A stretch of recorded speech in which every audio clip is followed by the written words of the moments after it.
there, ladies and gentlemen, and welcome to another video of Game Linux. This time around I'm going to be showcasing Star Wars Knights of the Old Republic 2, which was released way back on December the 6th, 2004, with the Linux release being July the 21st, 2015, thanks to the efforts of Aspire Media.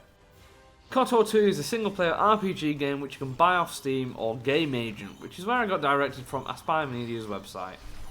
KOTOR 2 follows 5 years on from the original events of KOTOR, which sadly isn't on Linux yet. You begin the game trying to find stuff out about yourself and reveal how you got into the situation you are currently in.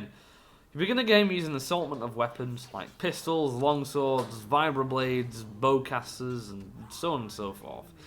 You have to be patient before you can wield the mighty lightsaber. In fact, it took me a good 10 hours in game to finally build my own lightsaber, but my god, the wait is really worth it.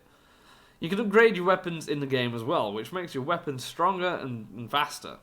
The game features hundreds of characters who you can interact with, a lot of them being able to partner up with you on your ventures. You can take a maximum of 2 other characters with you and also level them up with yourself, and decide which weapons they have and use and so on and so forth.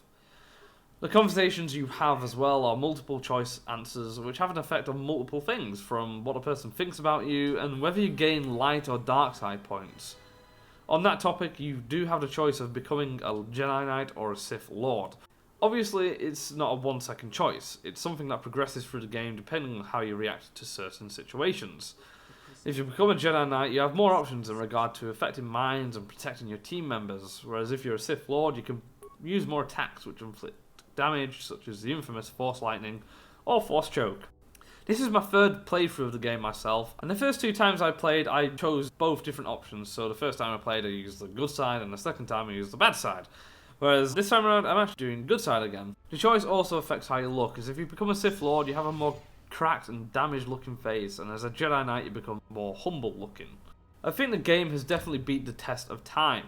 You think this was released over 10 years ago. At the time of release, it looked incredible. And even now, it's not exactly the worst looking game. There are a few graphics options to play with in case it does run bad on your computer.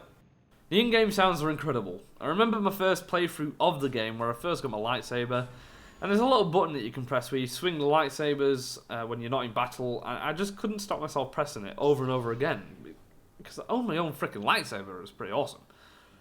On the topic of lightsabers, you do have a massive variety of types you can go for.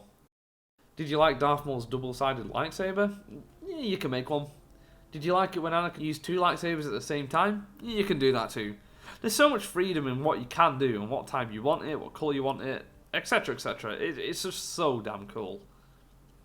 Personally, I adore this game. As I mentioned, this is my 3rd playthrough of the game, and it was one of the first, if not the first, RPG games I've fully properly played.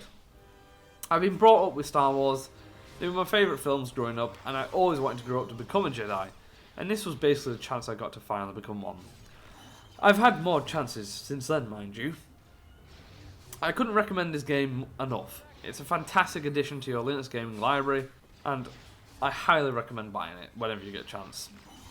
As usual, thank you very... Oh, God. As usual, thank you guys so very much for watching. Like and subscribe for future Linux gaming content, and until next time, peace out.